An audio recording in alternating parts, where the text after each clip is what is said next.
के विरुद्ध ये कहना है कि तू उस स्त्री इजेबेल को रहने देता है, जो कि रोमन कैथोलिक कलीसिया है, जो अपने आप को भविष्यद्वक्तिन कहती है और मेरे दासों को व्यभिचार करने और मूर्तियों के आगे चढ़ाई गई वस्तुएं खाना सिखलाकर भरमाती है। Is Catholic Church joined with idolatry? क्या कैथोलिक कलीसिया मूर्ति पूजा से जुड़ी हुई है? Do they have idols? क्या उनके पास मूर्तियां हैं? Is Mary one of their idols? क्या मरियम उनमें से एक मूर्ति है? Can we say amen? क्या हम आमीन कह सकते हैं?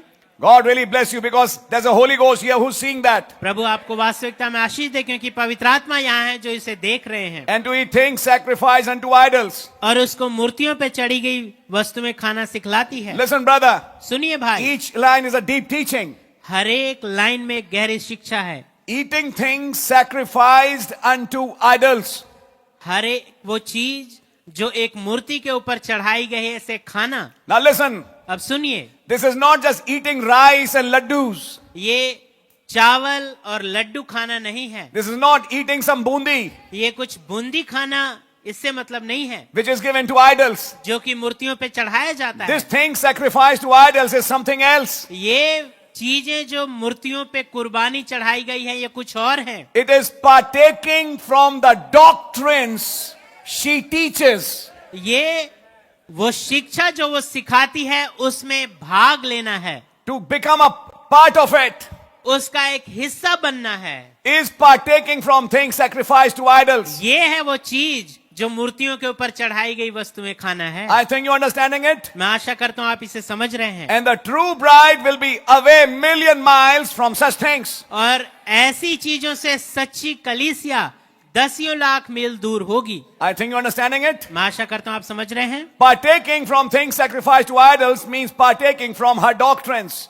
मूर्तियों के ऊपर चढ़ाई गई वस्तुओं में हिस्सा लेना, इसका मतलब उसकी शिक्षा में हिस्सा लेना। I think you're understanding it. मैं सोचता हूं आप समझ रहे हैं। That is the reason ये है कारण a Christian doesn't partake in those ceremonies which involve idols and idolatry. एक मसीही उन सेरेमनीज में शामिल नहीं होता जो वो करती है या उन मूर्तियों के आगे जो किया जाता है। I'm talking in general. मैं आमतौर पे बात कर रहा हूँ। Whatever it is, चाहे ये जो कुछ भी हो, a Christian flees from idolatry. एक मसीही जो है वो मूर्ति पूजा से भागता है। Whatever it is, चाहे ये जो कुछ भी हो, you are not there, you don't partake from that. आप वहां नहीं हैं, आप उससे शामिल नहीं होते हैं। You know, even in our country आप जानते हैं तक कि हमारे देश में भी and in other nations also, और बाकी देशों में भी there are certain ceremonies which involve idols. कुछ ऐसे सेरेमनीज हैं जिनमें मूर्ति पूजा शामिल होती है। A Christian doesn't partake in that. एक मसीही इसमें शामिल नहीं होता, Because partaking from that is actually partaking in idolatry. क्योंकि उसमें भाग लेना यानी मूर्ति पूजा में शामिल होना है। And the Bible has clearly said, और बाइबल स्पष्ट रीति से कहती you है can't partake from the Lord's table and the tables of the devils at the same time. कि आप प्रभु की मेज और शैतान की मेज में एक साथ शरीक नहीं हो सकते। I think you're understanding this. मैं आशा करता हूं आप इसे समझ रहे हैं। God really bless you if you have. प्रभु आपको